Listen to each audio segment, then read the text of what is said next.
শেখ হাসিনার ভাষণকে কেন্দ্র করে রাজধানীর পাশাপাশি দেশের বিভিন্ন স্থানে অগ্নিসংযোগ ও ভাঙচুর চালিয়েছে বিক্ষুব্ধ ছাত্র জনতা। এ সময় আওয়ামী লীগের রাজনীতি নিষিদ্ধ ও ফেসিবাদ বিরোধী স্লোগান দেন তারা। নোয়াখালীতে সাবেক মন্ত্রী ওবায়দুল কাদেরের বাড়ির গেট ভেঙে ঢুকে ভাঙচুর চালিয়েছে বিক্ষুব্ধ জনতা। বৃহস্পতিবার বেলা 11:15টার দিকে এই ভাঙচুর চালানো হয়। এদিকে বুধবার 9টার দিকে খুলনা শেখ হেলালের বাড়িতে আগুন দেয় ছাত্র জনতা। পরে খুলনা শেখ বাড়ি নামে পরিচিত ভবনটির কিছু অংশ বুলডোজার দিয়ে গুড়িয়ে দেওয়া হয়। কুষ্টিয়া 3 আসনের সাবেক এমপি মাহবুবুল আলম হানিফের বাড়ি ভাঙচুর করা হয়েছে। রাত 9:30টার দিকে বিক্ষুব্ধ ছাত্র জনতা নগরীর পিটিআই রোডের বাড়িটির একটি অংশ আগুন ধরিয়ে দেয়।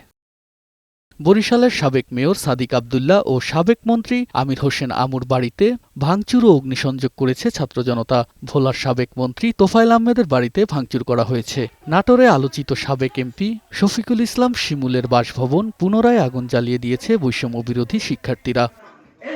এদিকে রাজশাহী বিশ্ববিদ্যালয়ের আবাসিক হল ও একাডেমিক ভবন সহ ক্যাম্পাসের বিভিন্ন স্থাপনা থেকে শেখ মুজিব ও তার পরিবারের সদস্যদের নাম মুছে ফেলা হয়েছে। এ সময় বঙ্গবন্ধু শেখ মুজিবুর রহমান হলের নাম ফলক ভাঙচুর করেন বিক্ষুব্ধরা। পরে হলটির নাম পরিবর্তন করে বিজয় 24 করেন তারা। এছাড়া জাহাঙ্গীরনগর বিশ্ববিদ্যালয়ে মুজিববাদের সব স্মৃতিচিহ্ন মুছে ফেলতে বিশ্ববিদ্যালয়টির বিভিন্ন স্থানে নির্মিত শেখ মুজিব এবং শেখ হাসিনা মুরাল ও গ্রাফিতি ধ্বংস করেছে সাধারণ শিক্ষার্থীরা। চট্টগ্রামে মশাল মিছিল ও শেখ মুজিবুর রহমানের মুরাল ভাঙচুর করা হয়েছে। বগুড়ায় শেখ হাসিনার প্রতিকৃতিতে জুতা নিক্ষেপ করা হয়েছে। পাবনার ঈশ্বরদী উপজেলায় আওয়ামী লীগের কার্যালয় গুড়িয়ে দেওয়া হয়েছে। এছাড়াও পাবনা বিজ্ঞান ও প্রযুক্তি বিশ্ববিদ্যালয়ের শেখ মুজিব ও শেখ হাসিনা আবাসিক হলের নামফলক ভেঙে দেওয়া হয়েছে। রংপুরে কারমাইকেল কলেজে শেখ মুজিবের মুরাল ভাঙা হয়েছে।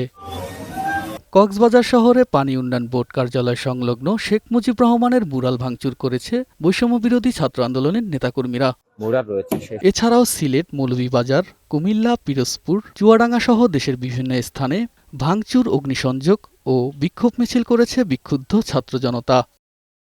তুষার আহমেদ, বৈশাখী সংবাদ।